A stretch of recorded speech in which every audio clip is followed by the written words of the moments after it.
আসসালামু আলাইকুম শিক্ষার্থীবৃন্দ, তোমাদের এখন ষান্মাসিক সামষ্টিক মূল্যায়ন 2024 চলছে। তো এই পর্যায়ে নবম শ্রেণীর বাংলা ষান্মাসিক সামষ্টিক মূল্যায়ন পত্রটি কেমন হতে পারে এই বিষয়ে গুরুত্বপূর্ণ আলোচনা করব। এই আলোচনাটি শুনলে তোমরা অনেক ধরনের প্রশ্নের উত্তর খুব সহজে করতে পারবে এবং তোমরা পরীক্ষার মূল্যায়নের জন্য আত্মবিশ্বাসী থাকবে এবং তোমরা কিভাবে প্রস্তুতি নিতে পারবে তোমাদের বাংলা মূল্যায়নের জন্য সে বিষয়ে একটি সুন্দর গাইডলাইন আশা করি পেয়ে যাবে। ধরো প্রশ্নপত্রে এরকম একটি বা মূল্যায়নপত্রে এরকম একটি বিষয় থাকতে পারে, তোমাদের বিদ্যালয়ে একটি জাতীয় দিবস কী কী আছে, ধরো 26শে মার্চ বা স্বাধীনতা দিবস, বিজয় দিবস, 21শে ফেব্রুয়ারি বা আন্তর্জাতিক মাতৃভাষা দিবস, এগুলোর কোনো একটা উদযাপন করা হবে। আচ্ছা, এই অনুষ্ঠানটি নবম শ্রেণীর শিক্ষার্থীদের পরিচালনা করতে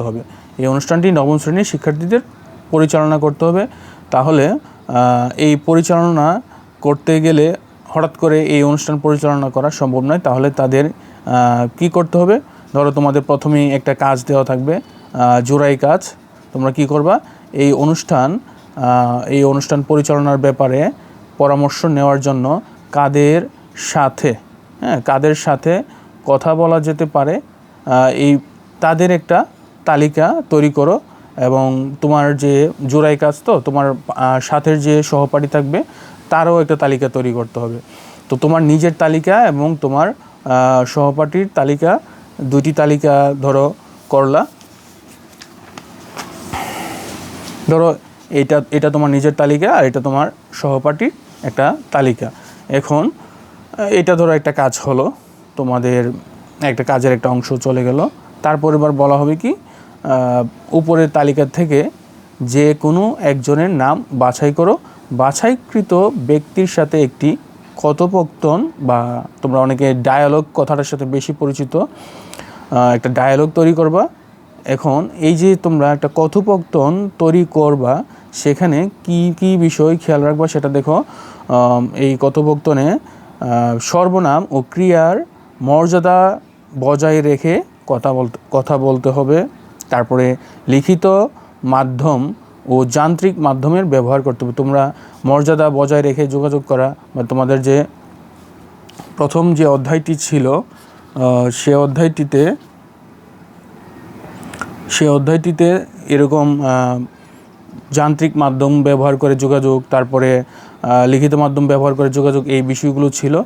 লিখিত মাধ্যম কি? বোর্ডে কোনো কিছু লেখা, হোয়াইট বোর্ডে কোনো কিছু লেখা, তার খাতায় লেখা।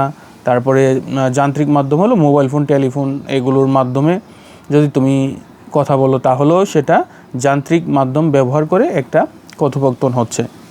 তো ধরো কথোপকথনের জন্য তোমার বাছাইকৃত ব্যক্তিরই হইতে পারে যে তোমার শ্রেণী শিক্ষক। তুমি এবং তোমার শ্রেণী শিক্ষক যেভাবে তোমাদের কথোপকথনে আলোচনা হতে পারে সেভাবে ধরো চললো, তোমাদের 1 পৃষ্ঠা 1.5 পৃষ্ঠা এভাবে আলোচনা চললো। তারপরে এটা একটা কাজ তোমরা কমপ্লিট করলা। এরপরের যে বিষয়টি হবে, এই কথোপকথনে ব্যবহৃত 5টি শব্দের সমার্থক শব্দ লিখতে বলা হলো, অথবা 5টি শব্দের সমার্থক শব্দ না বলে বিপরীত শব্দ বলতে পারে। তো এই ধরনের বিষয় থাকতে পারে। এরপরে আরেকটা কি অংশ থাকতে পারে? অনুষ্ঠানে একজন শিক্ষার্থী কান্ডারি হুঁশিয়ার কবিতাটি আবৃত্তি করেছে। এখন কবিতার নিচের চরণগুলোকে গদ্যে রূপান্তর করো। ধরো তোমাদের এরকম কান্ডারি হুঁশিয়ার কবিতাটি আছে, এখানে গদ্যে রূপান্তরের কথাও বলা হয়েছে। ধরো প্রথম কয়েক লাইন, 4 লাইন, 5 লাইন, 6 লাইন থাকলো, অথবা মাঝখান থেকে 6 লাইন থাকলো। তো সেই লাইনগুলোকে তোমরা গদ্যে রূপান্তর করবা। তারপরে আরেকটা কাজ থাকতে পারে কি, অনুষ্ঠানে মোবাইল ফোনের অপকারিতা নিয়ে একটি নাটিকা হলো আঞ্চলিক ভাষায়। ওই নাটিকায় ব্যবহৃত 10টি শব্দের প্রমিত রূপ লেখো। ধরো তোমাদের নিজের এলাকার ভাষায় নাটিকাটি হয়েছে, এখন এটা থেকে তোমরা 10টা আঞ্চলিক শব্দের প্রমিত রূপ লিখবা। তারপরে আরেকটা জিনিস হতে পারে কি, অনুষ্ঠান শেষ হওয়ার পরে এটি নিয়ে 200 শব্দের একটি বিবরণমূলক তথ্যমূলক বা বিশ্লেষণমূলক একটা অনুচ্ছেদ লিখতে বলা হতে পারে। তারপর ধরো তুমি একটা অনুচ্ছেদ লিখলা, এটা তোমার একটা কাজ হয়ে গেল। কিন্তু এই কাজের পরে ভিত্তি করে কিন্তু আরও কাজ দেওয়া হয়, একটা কাজের উপর ভিত্তি করে আরও কাজ দেওয়া হয়। তো এরপরে আরেকটা কি থাকতে পারে, গতে ধরো বিল কি, তোমার লেখা অনুচ্ছেদ থেকে 10টি শব্দের লগ্নক শনাক্ত করে নিচের ছক অনুসারে লেখো।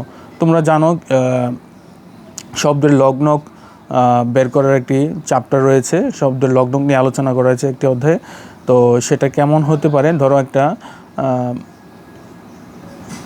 এখানে লগ্নক বিভিন্ন ধরনের হতে পারে, বচনও একটা লগ্নক হতে পারে, নির্দেশক বাচক শব্দগুলো লগ্নক হতে পারে, বলক একটা লগ্ন হতে পারে, বিভক্তিও একটা লগ্ন হতে পারে।